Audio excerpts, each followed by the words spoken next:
तो सबसे पहले मैं आपको एक बात बताऊं। आपने देखो, ऑर्गेनाइजेशन में किसी भी कंपनी में आपने काम किया होगा, आपने देखा होगा मल्टीपल सॉफ्टवेयर कंपनी ज़्यादा चलाती है। जैसे कोई हो सकता है टैली चला रहा हो, कोई बिजी चला रहा हो, कोई एक्सेल चला रहा हो, कोई क्विक बुक चला रहा हो, कोई इन्वेंट्री मार्क चला रहा हो,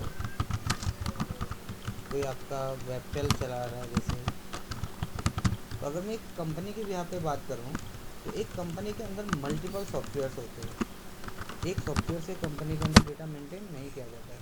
और उसका सिर्फ बेसिक सा इतना सा रीज़न है, क्योंकि एक ऑर्गेनाइजेशन के अंदर, एक कंपनी के अंदर जब आप डेटा मेंटेन करते हो, तो अलग अलग डिपार्टमेंट, अलग अलग ब्रांच, अलग अलग कंपनी का डेटा आप क्या करते हो, मेंटेन करते हो। तो ऐसे ही अगर एक कंपनी की बात करें, वहाँ पर बहुत सारे सॉफ्टवेयर चलते हैं। कोई किसी डिपार्टमेंट के लिए होता है, कोई किसी डिपार्टमेंट के लिए होता है, कोई किसी डिपार्टमेंट के लिए होता है। मल्टीपल डिपार्टमेंट्स के लिए मल्टीपल सॉफ्टवेयर यूज़ करती हैं ऑर्गेनाइजेशन। बेसिकली प्रॉब्लम कहाँ आता है, डेटा का रिकॉर्ड तो रखा जाता है, हम डेटा का रिकॉर्ड बड़े आसानी से लग लेंगे तो हमने डेटा मेंटेन कर लिया। लेकिन डेटा का रिकॉर्ड के बाद, क्योंकि डेटा का रिकॉर्ड हो गया, जैसे टैली का डेटा टैली पे रिकॉर्ड हो गया, बिजी का बिजी पे, एक्सेल का एक्सेल पे, क्विक बुक का, इन्वेंटरी का, हर किसी का जो डेटा है वो इसके स्पेसिफिक लोकेशन पे डेटा सेव तो हो जाएगा। प्रॉब्लम आएगी जब रिकॉर्ड के बाद आप उसकी रिपोर्टिंग देखोगे।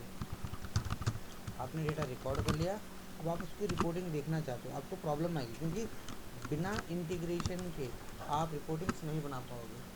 जैसे आपको टैली, बिजी, किसी भी सॉफ्टवेयर पे अगर आप काम करते हो और अगर आप उसका डेटा की रिपोर्टिंग बना रहे हो, तो आपको इंटीग्रेट करना पड़ेगा। आपको डेटा यहाँ से पिक करना पड़ेगा, यहाँ से हर एक सॉफ्टवेयर से आपको डेटा पिक करना पड़ेगा, देन उसको कंसोलिडेट करना पड़ेगा और उसके बिहाफ पे रिपोर्टिंग बनेगी। और ये होता है टाइम टेकिंग प्रोसेस। इसी का सॉल्यूशन करने के लिए एसएपी ने अपना खुद का एक सॉफ्टवेयर लॉन्च करा, राइट। और सॉफ्टवेयर की थोड़ा सा आपको इसको इस तरीके से बता रहा हूँ। जब एसएपी ने अपना खुद का सॉफ्टवेयर लॉन्च करा, तो वो मॉड्यूल वाइज करा। इसके अंदर एचडी रखा उन्होंने, एमएम रखा, फीको रखा, एचआर का रखा, पीपी का रखा, ऐसे मल्टीपल मॉड्यूल्स रखे। HD means sales and distribution. जितना भी सेल्स का काम होगा, कस्टमर से रिलेटेड काम होगा, वो सेल्स एंड डिस्ट्रीब्यूशन में जाएगा। मटेरियल से रिलेटेड जितना होगा, जिसके अंदर आपका इन्वेंट्री आएगा, स्टॉक आएगा, प्लांट आएगा, ऑर्गेनाइजेशनल स्ट्रक्चर आएगा, फिजिकल इन्वेंट्री आएगा, वो सारा एमएम में जाएगा। फीको के अंदर TDS, GST, bank reconciliation, controlling, budgeting का सारा आएगा। एचआर के अंदर पेरोल का, टाइम मैनेजमेंट का, ऑर्गेनाइजेशनल स्ट्रक्चर का, हायरिंग का, जॉब से रिलेटेड सारी जो फंक्शनैलिटी होती है वो आएगा। प्रोडक्शन इन प्लानिंग के अंदर आपका प्रोडक्शन से रिलेटेड काम आएगा। ऐसे ऐसे एसएपी ने मल्टीपल्स मॉड्यूल्स बनाए और हर एक मॉड्यूल का अपना एक स्पेसिफिक काम होता है। किसी का काम कुछ है, किसी का काम कुछ है, किसी का काम कुछ है। तो एसएपी के अंदर जब हम डेटा मेंटेन करते हैं, डेटा की रिपोर्टिंग बनाते हैं, तो सारा का सारा काम जो होता है उसके खुद के सर्वर पर सेव होता है। यानी कि सेल्स एंड डिस्ट्रीब्यूशन के अंदर कोई भी अगर काम कर रहा है, तो उसका सारा का सारा डेटा एसएपी के खुद के सर्वर पर सेव होगा। ऐसे एमएम के अंदर कोई काम कर रहा है, तो एमएम के डेटा भी एसएपी पे सेव होगा। फीको पे काम कर रहा है तो एसएपी पे सेव होगा। यानी कि आप मॉड्यूल में किसी में भी काम करो, डेटा कलेक्शन, डेटा का रिकॉर्ड आपका सारा का सारा एक स्पेसिफिक लोकेशन पे होगा। अब इसका फ़ायदा सिर्फ इतना सा है, जब आप सारा का सारा डेटा एक जगह सेव कर लेते हो, तो डेटा की जो रिपोर्टिंग होती है ना, वो बड़ी आसानी से हो जाती है, क्योंकि सारा का सारा डेटा आपने एक जगह रिकॉर्ड कर लिया। तो सबसे आसान काम क्या होता है, डेटा का रिकॉर्ड करना और उसके बाद उसकी रिपोर्टिंग देखना। इसका सॉल्यूशन एसएपी ने करा। अब देखो, एसएपी दो तरीके से चलता है। एक आपका एसएपी चलता है ईसीसी बेस पे, एक चलता है S/4HANA के बेस पे। ECC was previous version since 1972 से लेके, अगर मैं बोलूँ, और टिल डेट तक, सॉरी 1970 से लेके 2015 तक ईसीसी का सबसे ज़्यादा पार्ट था। ये ओल्डेस्ट वर्जन था। अगर ईसीसी की बात करें तो ईसीसी क्या है, एसएपी का ओल्डेस्ट वर्जन है, जिसके अंदर सारा डेटा मेंटेन हो जाता था। लेकिन उसके लिए किसी थर्ड पार्टी पेरोल सॉफ्टवेयर की ज़रूरत पड़ती थी। यानी कि अगर आपको अपना डेटा मेंटेन करना, डेटा का रिपोर्टिंग रखनी है, तो उसके लिए आपको क्या करना होता था, किसी थर्ड पार्टी पेरोल सॉफ्टवेयर की ज़रूरत होती थी। लेकिन एस4 हाना सूट4 हाना जो सॉफ्टवेयर है, 2015 से लेके टिल डेट तक इसका यूज़ हो रहा है। और सबसे लेटेस्ट यही वर्जन है, इसका खुद का मेमोरी बेस्ड प्लेटफॉर्म है। ECC जो हम यूज़ करते थे ERP से related, enterprise resources and planning, इसके खुद के अपने जो रिसोर्सेज थे वो नहीं थे, इसके लिए हमें किसी थर्ड पार्टी पेरोल की ज़रूरत होती थी। तो central components enterprise resources planning, central components ECC जो डेटाबेस था प्रीवियस था। अब जो हम यूज़ कर रहे हैं वो कर रहे हैं S/4HANA, SOURCE/4HANA। और ये सारा का सारा जो डेटाबेस है वो उसके अपने खुद के प्लेटफॉर्म पे सेव होगा, राइट। एंड हाना को हम बोलते हैं high performance analytic appliance, high performance analytic appliance. ये सारा का सारा डेटाबेस यहाँ पे कनेक्ट करते हैं। तो अभी जो हम सॉफ्टवेयर की बात करेंगे या जिस सर्वर पे हम काम करेंगे वो S/4HANA होगा, अपडेटेड वर्जन। दूसरी चीज़, आप इसको कुछ इस तरीके से मान के चलो, अगर मैं एक एक्सेल का एग्जांपल दूँ, जैसे मैं एक्सेल पे काम कर रहा हूँ, अभी आपको एक्सेल सीट दिखा रहा हूँ, तो ये क्या है, एक्सेल का जो वर्ज़न है, जो मैं एक्सेल को अलग अलग वर्ज़न पे दिखा रहा हूँ, वो जैसे 2007 से हो गया, 10 हो गया, 13 हो गया, 16 हो गया, 365 हो गया, 23 हो गया, ऐसे अलग अलग वर्ज़न होते हैं। सबसे लेटेस्ट वर्जन पे अगर आप काम करते हो, मान के चलो आप 23 के लेटेस्ट पे काम करके जा रहे हो, किसी ऑर्गेनाइजेशन में लेटेस्ट पे काम करके जाते हो, तो जो प्रीवियस वर्जन होंगे ना उस पर भी आप आराम से काम कर सकते हो। इट मीन्स अगर आप S/4HANA सीखते हो और ऐसी कोई ऑर्गेनाइजेशन है जिसमें ECC चल रहा है, तो आपकी एलिजिबिलिटी बन जाएगी कि आप उसमें भी काम कर सकते हो। लेकिन अगर आप प्रीवियस सीख के आते हो, जैसे आप 2007 का सॉफ्टवेयर सीखा आपने और 23 वाली कंपनी में काम करते हो जहाँ पे ये चल रहा है, तो आपको दिक्कतें आएंगी। इसलिए हम आपको नया प्लेटफॉर्म पे नया वर्जन सिखाएंगे जिसके थ्रू सारी की सारी हमारी फंक्शनैलिटी जनरेट होती है। अब ठीक है S/4HANA सर। ये सर, SAP हम यूज़ कैसे सॉरी करते हैं फॉर इसके बारे में समझते हैं। ये ईसीसी का सर एक क्या मतलब है? कंपनी है, जैसे एक कंपनी है जिसका नाम है लाइक TCS, एक कंपनी है TCS। लेट्स सपोज TCS अपना सारा का सारा जो काम है वो SAP के सर्वर पे सॉफ्टवेयर पे अपना डेटाबेस रख रही है। अब TCS के पास तो SAP का सॉफ्टवेयर है, SAP के सॉफ्टवेयर से उसको बहुत एडवांटेज है, उसका डेटा डिलीट नहीं हो सकता है, हैक नहीं कर सकता कोई, और इसका जो पूरा का पूरा डेटाबेस है वो कनेक्टिविटी के साथ होता है। प्लस आपका डेटा प्रॉपर लाइव चलता है, ग्लोबली चल रहा है, in India out of India आप कहीं पे भी देख सकते हो। मल्टी यूज़र है, कोई इसको आपका डेटा को सर्वर से डिलीट नहीं कर सकते। तो TCS के पास तो बहुत सारी अपॉर्चुनिटीज़ है कि हाँ उसका डेटा सेव है। लेकिन मान के चलो कुछ छोटी यूनिट्स हैं जैसे ABCDE, ये कुछ छोटी यूनिट्स हैं और उनके पास SAP का सॉफ्टवेयर नहीं है, लेकिन कहीं ना कहीं तो ये भी तो मेंटेन करते होंगे अपने डेटा को। तो जैसे मान के चलो ये जो अपना डेटा मेंटेन कर रहे हैं ये एक्सेल, टैली या किसी और सॉफ्टवेयर ERP पे, क्विकबुक पे, किसी भी अदर सॉफ्टवेयर पे डेटा मेंटेन कर रहे हैं। लेकिन सबसे अच्छा सॉफ्टवेयर तो SAP है, जहाँ से डेटा के अंदर कहीं से डिलीट नहीं हो सकता, बहुत सारी फंक्शनैलिटी हैं। तो ये जो छोटी ऑर्गेनाइजेशन है, छोटी कंपनीज़ हैं, ये भी यही चाहती हैं कि हमारा जो डेटा है वो डिलीट ना हो और सारा का सारा हमारा डेटा एक जगह सेव हो। इसलिए ये कंपनियां बड़ी कंपनी से अप्रोच करती हैं, बोलती हैं कि सर आप हमारा सारा का सारा डेटाबेस सेव कर दो अपने सॉफ्टवेयर पे, इसके जो भी नॉमिनल चार्जेस हैं हम देने के लिए तैयार हैं। तो आप सारा का सारा डेटाबेस हमारे अपने सर्वर पर रख दो। अब ये जब सर्वर पे रखा जाता है तो ये कैसे रखा जाता है, इसको रखने के लिए आपको सर्वर पे कुछ चीज़ें क्रिएट करनी पड़ती हैं तो क्रिएट करने के लिए कहीं ना कोई डेजिग्नेशन होता है। तो जैसे मान के चलो मैं आपको एक प्रॉपर प्रोसेस के थ्रू दिखाता हूँ।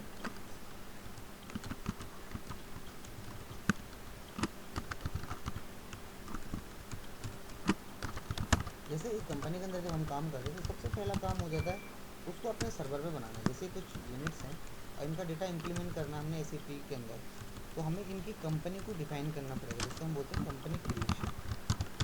उसके बाद हमने उस कंपनी के लिए कोड बनाना पड़ेगा कि किस कोड में हम काम कर रहे हैं। उसके बाद हमने असाइन करना पड़ेगा। असाइन का मतलब होता है लिंक करना, कंपनी को कंपनी के कोड के साथ लिंक करना। और उसके बाद होता है बिजनेस एरिया क्रिएट करना। तो बेसिकली ये सारी की सारी जो फंक्शनैलिटी होती है ये होती है हमारी कंपनी से रिलेटेड, कि हमारा कंपनी क्या है, कोड क्या है, वेरिएंट क्या है, असाइनमेंट क्या है, ये हमें सर्वर पे बनाना पड़ता है। और कोई भी चीज़ अगर हम SAP के अंदर सर्वर पे बनाते हैं तो दो तरीके से बन सकता है वो पूरा प्रोसेस। एक जो प्रोसेस होता है जिसको हम बोलते हैं पाथ, और एक होता है टी कोड। पाथ का मतलब होता है आपको लॉन्ग प्रोसेस के थ्रू आप काम कर रहे हो, टी कोड होता है शॉर्ट प्रोसेस के थ्रू आप काम कर रहे हो। तो जो भी आप काम करोगे SAP के सर्वर पे, तो दो तरीके से करोगे, या आप लॉन्ग प्रोसेस से काम कर रहे होंगे या आप शॉर्ट प्रोसेस से काम करोगे, इसके अलावा कोई दूसरा तरीका है ही नहीं। तो टी कोड का मतलब होता है ट्रांजेक्शन कोड। जो भी हम अपना डेटा मेंटेन करेंगे वो ट्रांजेक्शन कोड के थ्रू करेंगे। अब ये सारा डेटा सर्वर पर कैसा रखा जाता है, उसकी फंक्शनैलिटी कैसी होती है, वो सारा का सारा काम किया जाता है पोस्ट के अकॉर्डिंगली। तो पोस्ट कैसे डिफाइन की जाती है मैं थोड़ा वो बताता हूँ आपको। तो एक कंपनी है, मान के चलो उस कंपनी का हम डेटा मेंटेन कर रहे हैं, और उस कंपनी का जो भी हम डेटा मेंटेन करेंगे वो पोस्ट के अकॉर्डिंगली होगा। हर किसी का डेटा पोस्ट के अकॉर्डिंगली मेंटेन होता है। तो कैसे होता है, SAP में सबसे पहले पोस्ट होती है एंड यूज़र, उसके बाद दूसरी पोस्ट होती है सुपर यूज़र, उसके बाद नेक्स्ट पोस्ट आता है आपका पावर यूज़र,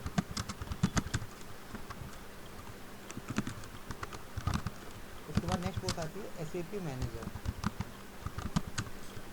नेक्स्ट आपका आता है SAP consultant, SAP freelancer, SAP auditor and SAP solution user.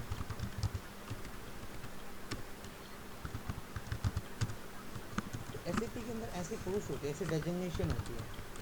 अब हर एक पोस्ट का अपना एक स्पेसिफिक काम है, किसका क्या काम है, कैसे काम होता है, वो मैं आपको प्रॉपर एक परफॉर्मा के थ्रू बताता हूँ, एक बिलिंग प्रोसेस के थ्रू बताता हूँ। तो मान के चलो एक कंपनी है, और उस कंपनी के अंदर हम उनका अपना एक डेटा मेंटेन करें, राइट। एक कंपनी है और उस कंपनी का डेटा ऑलरेडी मेंटेन है सर्वर पे, और उसकी सर्वर की कनेक्टिविटी कैसे होती है, वो सर्वर में कैसे एक्सेस करता है डेटा, वो मैं आपको प्रॉपर दिखा रहा हूँ। तो उसके लिए सबसे पहले मैं एक छोटा सा फॉर्मेट बना लेता हूँ इनवॉइस का।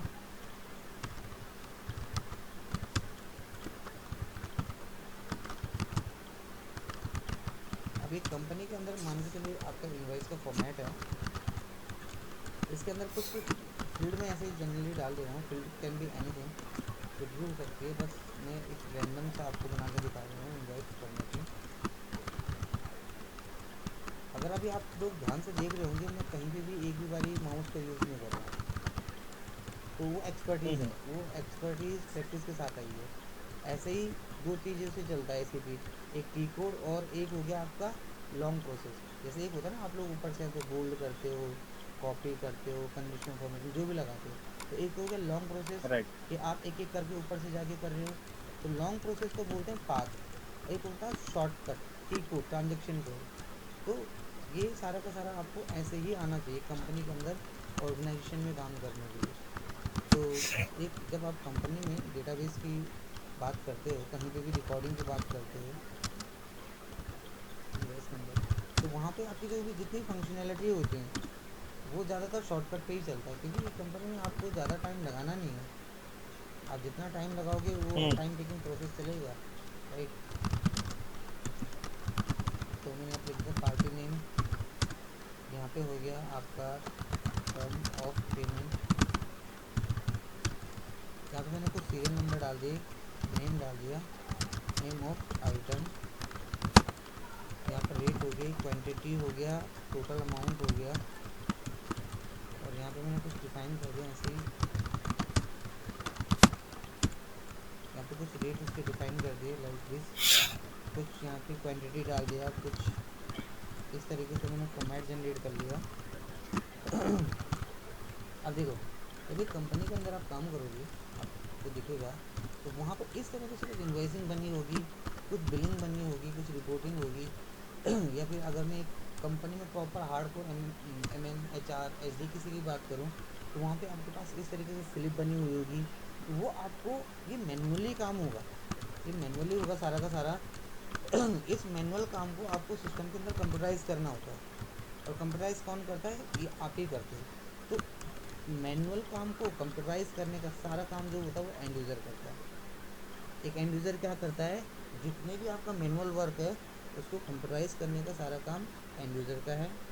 उसके बाद सुपर यूज़र आ जाता है। सुपर यूज़र कौन होता है, एंड यूज़र ने कोई गलती तो नहीं करी बिल बनाते टाइम, इनवॉइस को सिस्टम पे अपलोड करते time. It can be anything, हाँ कुछ भी हो सकता है। जरूरी नहीं इनवॉइस की बात करूँ, वो कोई हायरिंग का पार्ट हो सकता है, कोई पेरोल की स्टेटमेंट हो सकती है, कोई जॉब रिस्पॉन्सिबिलिटी का पार्ट हो सकता है, कुछ भी हो सकता है। जो मैनुअली है उसको कंप्यूटराइज सही करा गया है कि नहीं करा गया है, वो सुपर यूज़र चेक करता है। एंड यूज़र ने सही काम करा कि नहीं करा, सुपर यूज़र देखता है।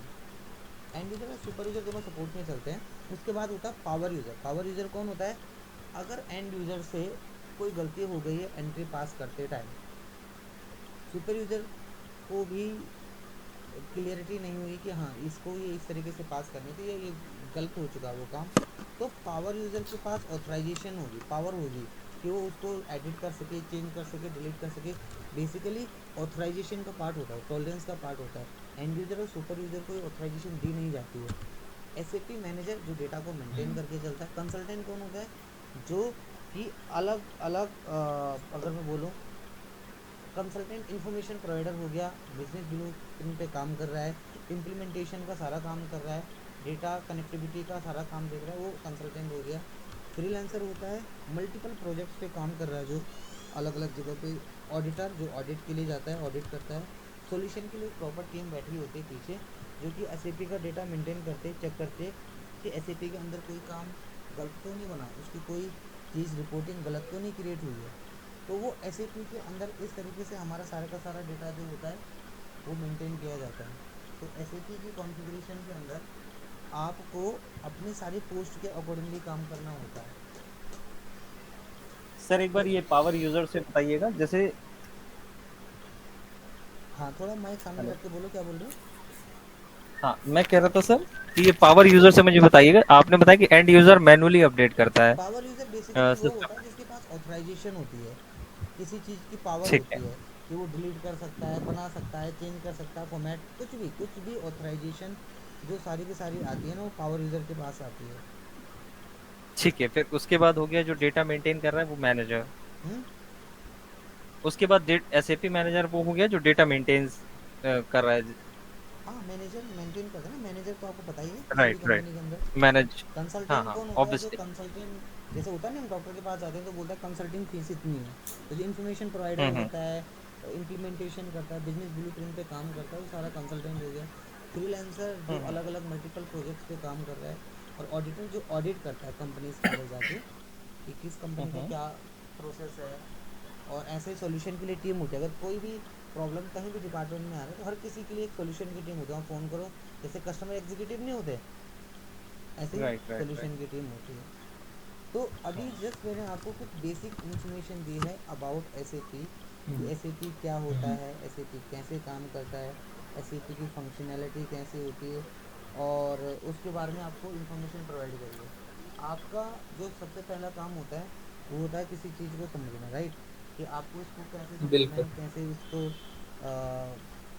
प्रैक्टिस में लाना है। तो पहली चीज़ तो वही अंडरस्टैंडिंग, कि आपको अंडरस्टैंडिंग क्या है, आप कितना समझ पा रहे हो इसको। Okay.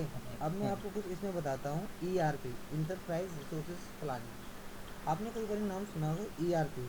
What is ERP? ERP stand for enterprise resources and planning. All the functions are integrated one system. जितना भी काम है आपका अलग अलग जगह पे, उसको इंटीग्रेट करता है। बट उसके बाद जो सॉफ्टवेयर आया उसको हम बोलते हैं एसईपी। ईआरपी से भी टॉप मैनेजमेंट लेवल के लोग जितने हैं वो इसी को यूज़ कर रहे हैं। इसकी अंदर की फंक्शनैलिटी बहुत अलग है। अब मैं आपको कुछ इसको इस तरीके से समझाता हूँ, थोड़ा सा समझने की कोशिश करना। एस ए पी, इसको कुछ इस तरीके से देखो। सिस्टम, इसका मैं यहाँ पे कंप्लीट डिटेल लिख रहा हूँ। System, application and product in data processing, ये प्रॉपर इसका डिटेल्स होता है एस का। तो एस कैसे इन्होंने कैटेगराइज कर रखा है अगर मैं आपको बताऊँ, तो सबसे पहले आता है सिस्टम। एक हो गया सिस्टम। एक होता है आपका एप्लीकेशन, और एक हो गया प्रोडक्ट। इन्होंने इस तरीके से तीन पार्ट में इसको कैटेगराइज करा। तो जो सिस्टम का पार्ट होता है उसमें आता है सबसे पहला पार्ट जिसको बोलते हैं टेक्निकल। तो टेक्निकल में आपके आते हैं बेसिस का, जितने भी बेसिस की हमारी फंक्शनैलिटी होती हैं, जितना भी बेसिस के अंदर हम काम करते हैं, वो सारे टेक्निकल के अंदर आता है। बेसिस क्या करता है बेसिकली, बेसिस वाला जो करता है वो सॉफ्टवेयर को इंस्टॉलेशन का काम करता है, कैसे सॉफ्टवेयर इंस्टॉल करना है, कैसे उसकी डेटा मेंटेन करना है, कैसे उसका डेटा रिपोर्ट देखना है, वो सारा का सारा काम जो होता है वो इसी का होता है। किसका होता है? बेसिस वाले का। बेसिस। सिस्टम के कॉन्फ़िगरेशन से रिलेटेड सारा काम बेसिस वाले का होता है, अगर मैं बेसिकली बात करूँ। चलो अब आगे देखो। उसके बाद आता है एप्लीकेशन। एप्लीकेशन के अंदर इन्होंने दो चीज़ें बना ली। एप्लीकेशन के अंदर इन्होंने बना लिए, एक तो बना दिया इन्होंने टेक्निकल और एक बना दिया फंक्शनल। टेक्निकल एंड फंक्शनल दो चीज़ें बना दी इन्होंने किसके अंदर? एप्लीकेशन के अंदर। तो जो एप्लीकेशन का पार्ट है इन्होंने दो चीज़ें बना दी, टेक्निकल हो गया और फंक्शनल हो गया। टेक्निकल के अंदर बेसिकली क्या आता है? टेक्निकल के अंदर इन्होंने रख दिया अबैप।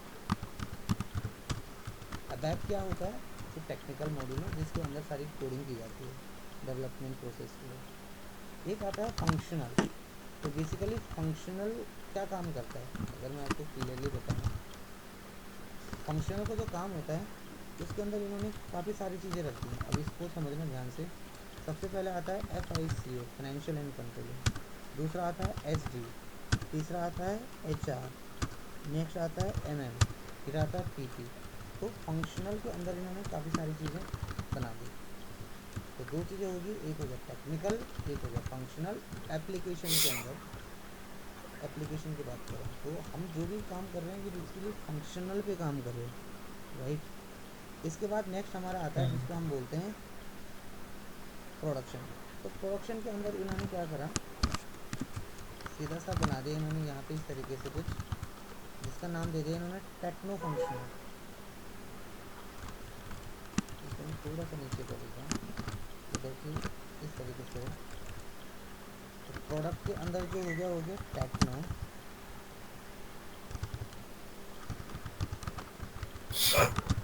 फंक्शनल। तो टेक्नो यहाँ तक हो गया और फंक्शनल, यानी कि दोनों चीज़ें इन्होंने इसके अंदर रख दी, इंटीग्रेट कर दी। क्लियरली बोलें तो अब ये किस तरीके से काम करता है, इसकी जो फंक्शनैलिटी है इसके अंदर सबसे पहले आता है आपका BO, BI, DW, HCM, SCM, APO, CRM, customer relationship management. ये सारे अलग अलग मॉड्यूल हैं, आपको बहुत ज़्यादा इनके बारे में जानकारी नहीं लेनी, बस आप इतना समझ लो कि तीन इन्होंने फंक्शनैलिटी बनाई, 1, 2 and 3। System, application and production. मैं इसको थोड़ा सा हाईलाइट कर दूँ, आपको ज़्यादा समझ में आएगा। और इन तीनों के अंदर, इन तीनों के लिए इन्होंने एक टेक्निकल बना दिया सिस्टम के अंदर, टेक्नो फंक्शनल बना दिया एंड ये नेक्स्ट टेक्नो वाला बना दिया। तो ये तीन कॉन्फ़िगरेशन बनाई और जितना भी आपका काम होगा सिस्टम कॉन्फ़िगरेशन के अंदर वो इन्हीं तीन चीज़ों पे चलेगा। ये देखो, तो एक हो गया आपका सिस्टम से रिलेटेड काम, एप्लीकेशन से रिलेटेड काम, प्रोडक्ट से रिलेटेड काम। तो कल को अगर आपको कोई SAP के बारे में पूछता है कि what do you know about SAP, तो आप पूरा बता सकते हो कि SAP stand for system application and data processing, ये पूरा डिटेल्स बता सकते हो। फिर उसके बारे में बता सकते हो कि सिस्टम के अंदर क्या होता है, एप्लीकेशन के अंदर क्या होता है, प्रोडक्शन के अंदर क्या होता है। तो इस तरीके से आपको अपनी फंक्शनैलिटी के बारे में जानकारी है। अब आप इसको कुछ इस तरीके से थोड़ा सा समझने की कोशिश करो। SAP के अंदर जो भी हम काम करते हैं वो SAP के प्रोजेक्ट बेस पे काम करते थे। SAP के अलग अलग प्रोजेक्ट्स होते हैं। अगर मैं बात करूँ प्रॉपर प्रोजेक्ट्स की तो हर किसी के लिए अलग अलग प्रोजेक्ट है। जैसे इम्प्लीमेंटेशन के लिए अलग प्रोजेक्ट है, डेटा कनेक्टिविटी सर्वर मैनेजमेंट के लिए अलग प्रोजेक्ट है, राइट, एंड एरर रिजॉल्विंग के लिए अलग प्रोजेक्ट है। तो मैं प्रॉपर यहाँ पर मेंशन कर देता हूँ आपके लिए, थोड़ा इजी टू अंडरस्टैंड हो जाएगा आपका। Project in SAP। तो SAP के अगर मैं प्रोजेक्ट्स की बात करूँ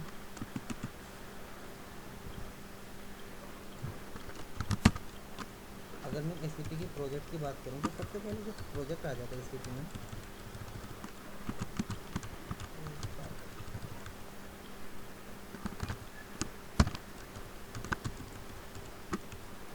वो आ जाता है एंड टू एंड।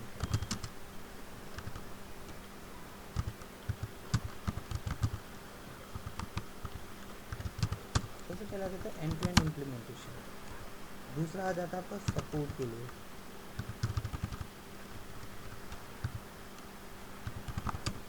ये हमारे दो प्रोजेक्ट हो गए, एक एंड टू एंड प्रोजेक्ट हो गया, एक हो गया आपका सपोर्ट के लिए जो हम यूज़ करते हैं। नेक्स्ट आता है आपका एडिशनल फीचर्स इन्हेंसमेंट, इसको बोलते हैं।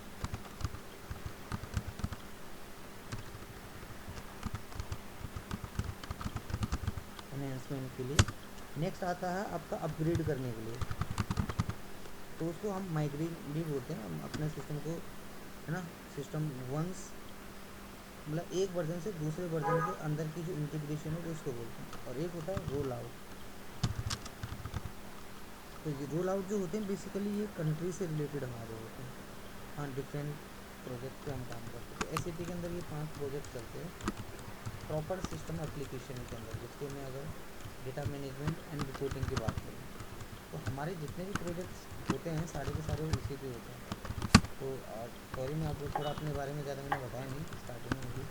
तो मेरा नाम रवि सिंह है और मैं अभी IBM में वर्किंग हूँ। 12 साल का ऑलरेडी एक्सपीरियंस है, जिसमें TCS में काम कर चुका हूँ, विप्रो में काम करा है, एंड आपका टेक महिंद्रा में करा है, एक MX है गुड़गांव में, अमेरिकन एक्सप्रेस, उसमें काम करा है, credit card company. Last company थी मेरी वोल्वो आई शेयर, गुड़गांव में है। तो उसमें भी हमारा सारा का सारा इम्प्लीमेंटेशन का काम चलता था। और बेसिकली 1200 क्लाइंट है जिनको हम डील करते हैं। तो नाइट शिफ्ट भी मेरा चलता है, रात को जो यूएस प्रोसेस है उसमें मेरा काम चलता है। तो डे में मैं कई बार ट्रेनिंग भी दे देता हूँ, राइट। और इसी के बेस पे मेरे सारी कॉन्फ़िगरेशन चलती है।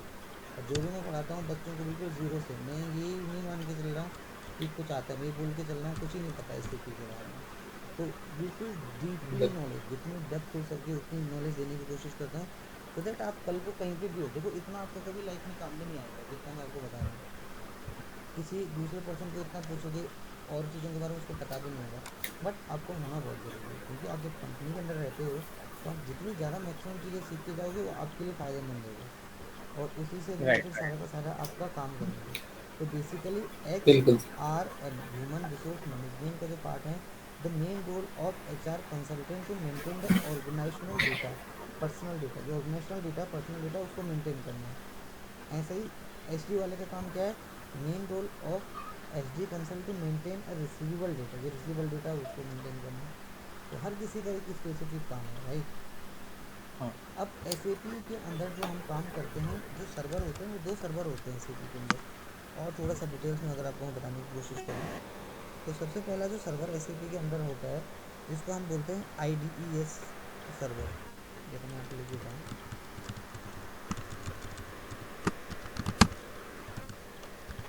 IDES सर्वर, और एक होता है ING सर्वर। 2 सर्वर होते हैं। ID जो ES सर्वर होता है इसको हम बोलते हैं बेसिकली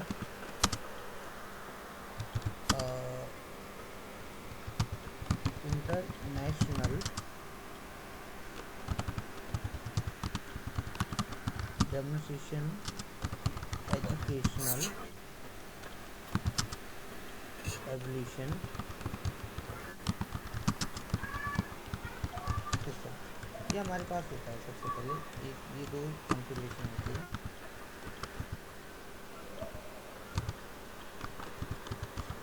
एक ही हमारे पास सर्वर होता है, और एक सर्वर हम लोग जो बेसिकली यूज़ करते हैं वो उसको हम बोलते हैं IMG, implementation guide.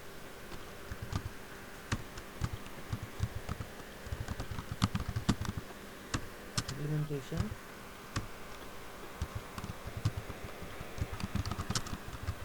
Guide, IMG implementation guide जो हम यूज़ करते हैं। 2 सर्वर चलते हैं। तो जो IDES होता है बेसिकली एजुकेशनल पर्पज़ के लिए रखा होता है, या कंपनीज़ में जैसे IBM के अंदर हमारे पास IDES भी है, तो ये हम ट्रेनिंग पीरियड के लिए रखते हैं। जैसे कोई बंदा नया आ रहा है, उसके SAP के बारे में बहुत ज़्यादा पता नहीं होता, हमें उसको ट्रेनिंग भी देनी पड़ती है। तो वहाँ पे हम IDES सॉफ्टवेयर को यूज़ करते हैं। और जो लोग डायरेक्टली प्रोजेक्ट पे काम करते हैं, लाइव सर्वर पे काम करते हैं, वो इम्प्लीमेंटेशन के लिए करते हैं, जिसको हम बोलते हैं IMG इम्प्लीमेंटेशन सॉफ्टवेयर। तो इस तरीके से हमारा SAP के सिस्टम की कॉन्फ़िगरेशन चलती है। अब सर SAP के आईडीएस किस अंदर होते लिए यूज हैं करते क्लाइंट, SAP में हैं? हमारे होते हैं क्लाइंट, और क्लाइंट होते हैं हमारे डिफरेंट डिफरेंट। तो जनरली अगर मैं एक्सक्यूज कंपनी के यहाँ पे बात करूँ किसी भी ऑर्गेनाइजेशन स्ट्रक्चर की यहाँ पे बात करें तो 3 तरीके से हमारे क्लाइंट्स एसएपी के अंदर जनरेट होते हैं। सबसे पहला जो हमारा क्लाइंट जनरेट होता है जिसको हम बोलते हैं, Sir, I'm so sorry for the disturbance. Am I audible to you? Yes right now you are Right. Audible. Okay. Right right. So sir एक बार आईडीईएस बता दीजिए एक बार कि ये सर्वर जो आईडीईएस किस लिए यूज करते हैं हम जनरली। हाँ हमने ये तो बोला अभी, ये एजुकेशन पर्पज़ के लिए होता है, ट्रेनिंग पीरियड के लिए। जो लोग डमी से अच्छा। सब डमी पे काम करते हैं, तो ओके वो ओके लोग ओके। आईडीएस पे काम करते हैं। जो लाइव प्रोजेक्ट पे काम करते हैं, लाइव चलता है, वो आईएनजी होता है, इम्प्लीमेंटेशन। ठीक है सर, गॉट दैट। इसमें हमारे जो क्लाइंट होते हैं वो ये क्लाइंट होते हैं, देखना ध्यान से। तो ये हमारे क्लाइंट होते हैं बेसिकली। सबसे पहले होता है हमारा 100 जिसको हम बोलते हैं डेवलपमेंट। उसका बाद होता है 400 जिसको हम बोलते हैं टेस्टिंग के लिए। और 800 होता है प्रोडक्शन। तो प्रोडक्शन का जो सारा डेटाबेस होता है, कनेक्टिविटी होती है, वो प्रोडक्शन डिपार्टमेंट के अंदर हम डेटा मेंटेन करते हैं, डेटा का रिकॉर्ड करवाते हैं। तो 3 क्लाइंट हमारे चलते हैं। ये बहुत मेजर चीज़ें जो आपको आनी चाहिए, कंपनी में सबसे ज़्यादा रिक्वायरमेंट होती है। तो अभी तक मैंने जितना भी आपको समझाया है, इसमें से ऐसी कोई चीज़ है जो आपको नहीं समझ में आई है, या आपको मेरा पढ़ाने का तरीका बहुत ज़्यादा फास्ट लगा, या आपको लग रहा है कि मतलब कुछ भी अगर आप चेंज करना चाहते हो तो this is the right time, आप मुझे बता सकते हो। नहीं तो मैं फिर इसी तरीके से चलाता हूँ, जैसे आप चाहोगे मैं वैसे कंफर्टेबल हूँ आपकी रिक्वायरमेंट के अकॉर्डिंग। नहीं सर अभी तो मुझे नहीं सर, क्लियर सारी है। चीजें सही चल रही हैं अभी। ओके। सब और अभी मैंने क्लियर आप लोगों को जो है। भी जी। समझाया वो आप लोगों को समझ में आया कि नहीं आया? हाँ जी हाँ जी। जी हाँ। अब अभी आप ध्यान से देखोगे, मैं एक कंपनी के अंदर जैसे काम करता हूँ, तो देखो एक प्रोफेशनल बंदे से ना बात करने से थोड़ा बहुत पता चलता है। असली चीज़ होती है काम। प्रोफेशनली तो हर कोई बंदा है, लेकिन उसको काम कितना आता है मैटर ये करता है। देखो 10 साल 12 साल 15 साल, बिल्कुल। मेरे पे आप यकीन मानोगे 20 20 25 25 साल वाले बंदे आते हैं। मतलब उनकी एज तो सोच सकते हो आप कितना होगा, और वो भी आके सीख के जाते हैं। तो उनको भी मैं इसी तरीके से बताता हूँ और यही बोलता हूँ कि एक्सपीरियंस मैटर नहीं करता, आपको उस एक्सपीरियंस के दौरान कितनी नॉलेज आपने गेन करी है, कितनी नॉलेज आपके पास बिल्कुल। इन्हेंस हुई है, वो ज़्यादा मैटर करता है। उसी को बेस पे मैं आपको जी। पढ़ाता हूँ। अभी आपने देखा होगा मैं आपको जस्ट कुछ चीज़ें समझाया, लेकिन मैंने बिल्कुल कहीं भी कोई ज़्यादा मिस्टेक्स करी नहीं है, बिल्कुल प्रॉपरली डेटा मेंटेन करा है, और बिना किसी को कहीं टच करे हुए। ऐसे नहीं कि मैं ऊपर जा रहा हूँ कहीं कुछ कर रहा हूँ, बिल्कुल सब कीबोर्ड के साथ, राइट। यही जी। प्रोफेशनल वर्क होता है। कंपनी के अंदर जब आप जाओगे तो आप कितना फास्ट काम करते हो, कितना एक्यूरेसी के साथ काम करते हो, कितना सॉफ्ट स्किल, वो बहुत मैटर करता है। आप समझ रहे हो ना सब लोग मेरी बातों को? Right right. बिल्कुल बिल्कुल। और नहीं उसमें मैं सर आपकी आपने जो 100% समझाया हेल्प वो करूँगा जहाँ पे मुझे लगेगा यार कि आपको आना चाहिए था, आपको आता नहीं है। देखो मेरी बात बड़े ध्यान से सुनना। एक कंपनी जी। के अंदर सबसे बड़ी पोस्ट कौन सी मानी जाती है? सीईओ हाँ या डेफिनेटली। हर कंपनी के लिए अलग अलग है, किसी के लिए सीईओ है, किसी के लिए और डायरेक्टर है, किसी के लिए कुछ है, राइट। हम्म, कहीं पे तो होता ही बिल्कुल है। बिल्कुल। अब अगर मैं एचआर की बात करता हूँ, देखो एक बंदा एचआर के अंदर कौन बंदा सबसे एफर्ट लेस काम कर सकता है, एक बंदा कौन सा सबसे ज़्यादा नॉलेजेबल हो सकता है, आप में से बता सकता कौन कोई?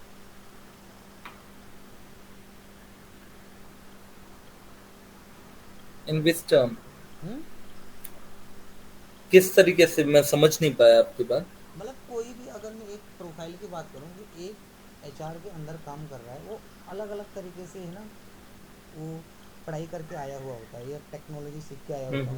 है। कौन सा एक ऐसा बिल्कुल। एम्प्लॉय है जो सबसे अच्छे पोजीशन पे काम कर रहा होगा और अच्छी नॉलेज होगी उसको?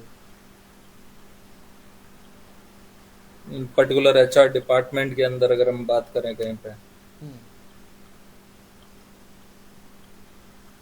ये तो कहना सर, किसको ज्यादा अच्छी नॉलेज होगी ये तो डिपेंड करता है कि टीम में किस तरह का सिस्टम है।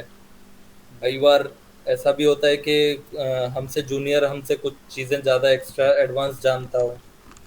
बिल्कुल, ये मैं मानता हूँ, ये बात आप सही बोल रहे हैं। देखो मैं, मेरे को जी। क्या सर लगता है, मैं अपना ओपिनियन दे रहा हूँ। मुझे लगता हम्म। है सर कि सबसे ज्यादा जो एचआर में हम्म। एक फंक्शन है तो जिसको बहुत ज्यादा डीप नॉलेज होती है, थॉरोली नॉलेज होती है, तो वो मुझे लगता है कि जो डेटाबेस या पेरोल पे काम करता है। रीजन बीइंग उसको, क्योंकि एचआर जनरली 5 पार्ट में डिवाइड है। एक तो है रिक्रूटमेंट्स, हम्म। दूसरा है लर्निंग एंड ट्रेनिंग्स, हम्म। तीसरा है पेरोल, हम्म। चौथा है एम्प्लॉय एंगेजमेंट यानी कि एम्प्लॉय का परफॉर्मेंस कैसा चल रहा है, उसके गोल्स कैसे चल रहे हैं, हम्म। और फिफ्थ है आपका एग्जिट मैनेजमेंट। हम्म। ये सारी चीजें जो सेंट्रलाइज्ड मेंटेन करता है, वो मुझे लगता है पेरोल वाला मेंटेन करता है, क्योंकि उसको रिक्रूटमेंट अगर मैं बोलूँ करना, तो उसको मेरे ख्याल से नॉलेज अवेयरनेस होती है। लेकिन अगर मैं रिक्रूटमेंट वाले को बोलूंगा कि पेरोल करके दिखाओ, तो वो नहीं कर पाएगा। हम्म। ठीक है, जो पेरोल वाला बंदा, अगर उससे मैं बोलूंगा कि ट्रेनिंग्स आपको हम्म, कंडक्ट करनी है, तो वो ट्रेनिंग कंडक्ट कर सकता है, उसके अंदर पोटेंशियल है, वो ट्रेनिंग कंडक्ट कर देगा। पेरोल वो बिल्कुल। अपना खुद ही देख रहा है। रही बात परफॉर्मेंस, तो पेरोल के लिए वो अपने आप ही एक, performance is all about adherence to the security policies, कि जो भी जब आप पॉलिसी से एडहेर रहोगे, यानी कि उससे स्टिक होकर के चलोगे, पॉलिसीज को फॉलो करके चलोगे, तो आप उसकी एडहेरेंस को फॉलो करोगे। तो जब एडहेरेंस फॉलो करोगे, तो ऑब्वियस सी बात है आपके परफॉर्मेंस गोल्स मीट करेंगे।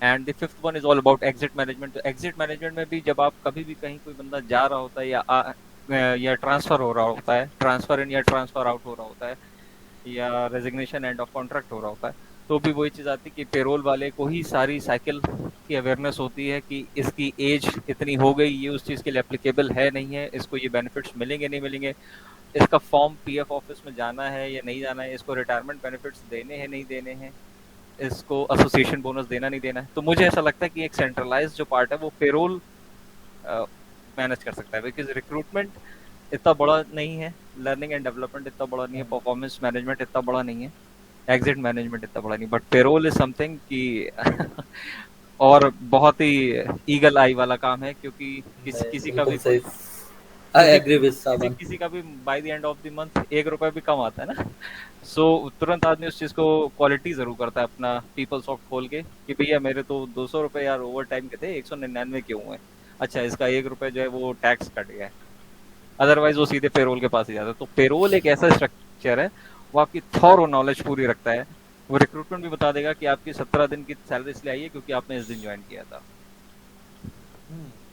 ठीक है। आप थोड़ा सा समझे ना, देखो पेरोल हो गया, हायरिंग हो गया, है ना, आपका टाइम मैनेजमेंट हो गया, ये सारा एक पार्ट है। जी। लेकिन मेरा जो बोलने का सेंस है वो ये है, जो एचआर के अंदर सबसे ज़्यादा नॉलेज एक बंदे को होती है, वो एक, अगर कोई ऐसा बंदा है जो अकाउंट्स, जिसका डेप्थ हो नॉलेज है, जो अकाउंटिंग सेक्टर से हो, और देन वो पेरोल की तरफ काम कर रहा है ना, तो उसका बहुत डेप्थ नॉलेज होती है, क्योंकि उसको अलाउंसेस के एक बारे में जानकारी होगी, वो सारी अकाउंटिंग में उसको मिलती है। अब जैसे मान के चलो, मैं पीएफ की बात करता हूँ, मैं बोलता हूँ मेरा पीएफ कट रहा है, लेकिन पीएफ सिर्फ नाम है, लोगों को एक नाम है, लेकिन पीएफ के अंदर आरपीएफ आता है, रिकॉग्नाइज प्रोविडेंट फंड, पीपीएफ आता है, पब्लिक प्रोविडेंट फंड, यूपीएफ आता है, अनरिकॉग्नाइज प्रोविडेंट फंड, एसपीएफ आता है, स्टेचुरी प्रोविडेंट, ऐसे काफ़ी सारी चीज़ें आती हैं। तो मेरा जो बोलने का सेंस था वो था कि किसका मतलब क्या हो गया, एक जो अकाउंटिंग सेक्टर से बंदा हो, या जिसने अकाउंट्स पढ़ा हो, अगर नहीं पढ़ा तो जो अकाउंटिंग पढ़े, वो दिन में एचआर के अंदर काम करे, तो उसको बहुत डेप्थ नॉलेज होगी एक एक चीज़ की, क्योंकि उसके अंदर सारा का सारा जो चाहे पेरोल से रिलेटेड हो, अलाउंसेस से रिलेटेड हो, सैलरी डिडक्शन, कोई भी प्रोसेस का पार्ट हो, वो उसको बहुत ज़्यादा डेप्थ नॉलेज होगी। तो इसीलिए आप जितना अपना अकाउंटेंसी पे भी ध्यान दोगे ना आने वाले टाइम पे, और जनरल स्ट्रक्चर तैयार करोगे पढ़ाई के लिए, वो आपके लिए बहुत हेल्पफुल होगा आगे, मतलब बहुत ट्रमेंडस बोलते हैं ना, जैसे वो वाला पढ़ा आपको मिलेगा, राइट। मैंने काफ़ी सारे लोगों को देखा है, वो काम करते तो रहते हैं एचआर के अंदर, लेकिन उनको पता ही नहीं वो कर क्या रहे हैं। अगर जैसे उनसे पूछ लिया जाए कि भाई आपने एच आर ए 40% क्यों कटवाई, क्या रीज़न है, तो उसको पता नहीं होगा कि एक कंडीशन कहाँ से अप्लाई हुई है, क्यों, क्योंकि उसने उसकी थोड़ी नॉलेज नहीं ली। आप समझ रहे हो मेरे बोलने का मतलब? जी। जी। बिल्कुल। हेलो। हाँ जी, हाँ जी। हाँ जी। हाँ। बिल्कुल। तो वो लिंक्ड अप नहीं पता होगा फिर कि वो लिंक किस चीज़ से कर रहा है। हम्म। तो वो बहुत ज़्यादा ज़रूरी है, इसलिए मैं ये चाहता हूँ जितना हो, देखो मेरा तो सी ए फाइनल ईयर है चार्टेड अकाउंटेंट का, तो ऑलरेडी हमारे पास तो बहुत सारा कुछ होता है, बट आपको मैं फिर भी अपने हैंड पे जितने भी नोट्स होंगे अकाउंटिंग के, से वो भी शेयर करूँगा, वो आप अपने फ्री टाइम में देखते रहना, चाहे वो टैक्सेशन का पार्ट हो, चाहे वो स्लैब रेट हो, अगर जी। आपके सेक्शन हो गया, आपको ये नहीं पता अंडर सेक्शन 80C में क्या आ रहा है, 194J में आ रहा है, आप किस पर क्या टैक्स काट के दोगे, राइट।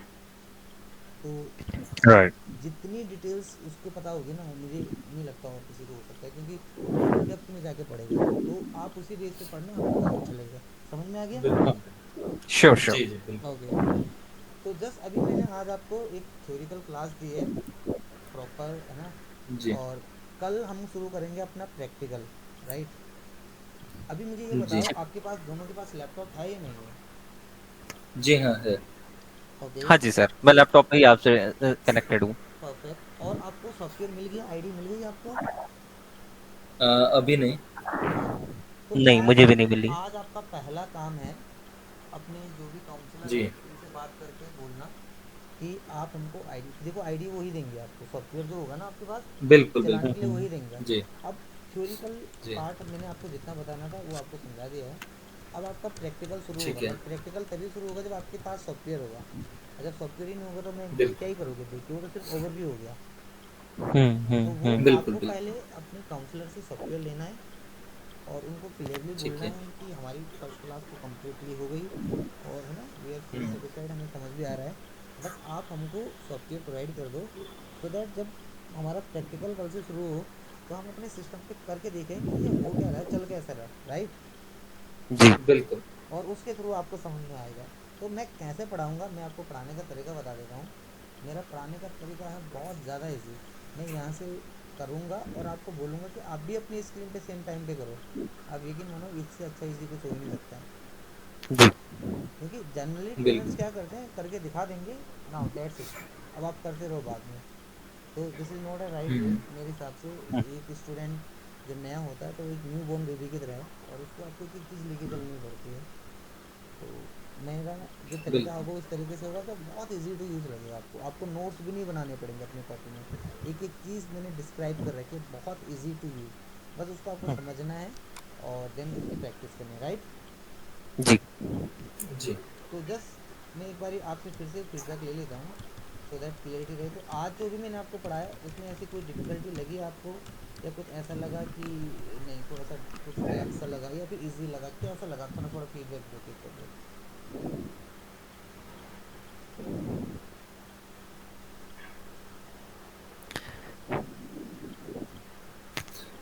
हाँ, मेरे को काफी अच्छा लगा।